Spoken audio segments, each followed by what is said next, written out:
Hey guys, welcome to the video. Today I'm going to be going over the BLACKFISH in Arma 3 and how to fly this thing efficiently. This thing is a behemoth, it is hard as hell to fly, but I'm going to be showing you some different controls you can use to make it a lot easier to fly.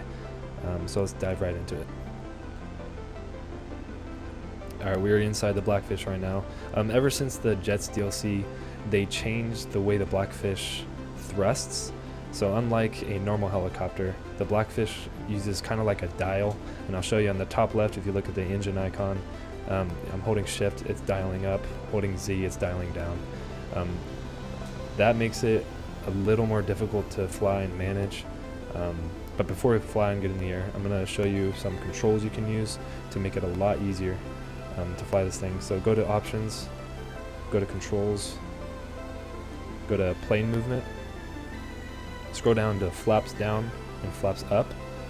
On flaps down, you would want to have left control plus mouse wheel down on this one. As for flaps up, you want left control plus mouse wheel up. I already changed the controls, as you can see, but before it was right control plus K and then right control plus L.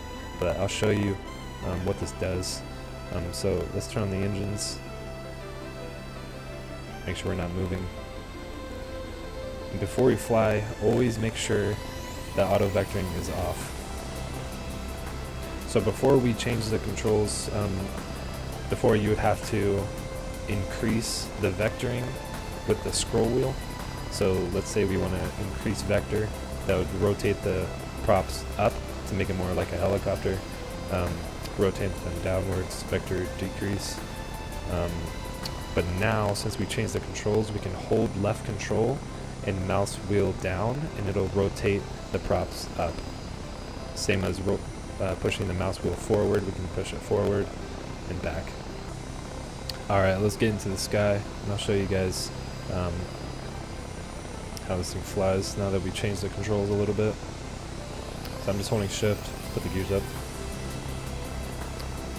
Now we got in a pretty good distance from the ground. I'm going to start holding left control, pushing forward on the mouse wheel.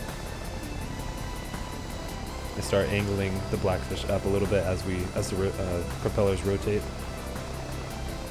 Normally you'd be looking through the scroll wheel, trying to find vectoring decrease, vectoring increase, and that makes it a lot more difficult as a pilot when you're trying to focus on other things.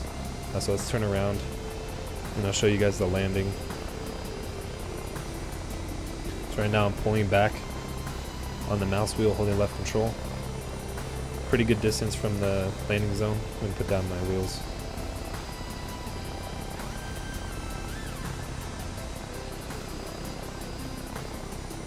One thing to keep in mind, the BLACKFISH will drop from the sky if you're not careful. So I just put 100 thrusts on right now. And I landed pretty safely. Not in the area I wanted to, but you guys get the idea. I'm not the best pilot, don't get me wrong, but I just wanted to show you guys a little tweak you can do to the controls to make it a lot more easier to control while you're out there in the battlefield. But hope you guys enjoyed. Have a good day.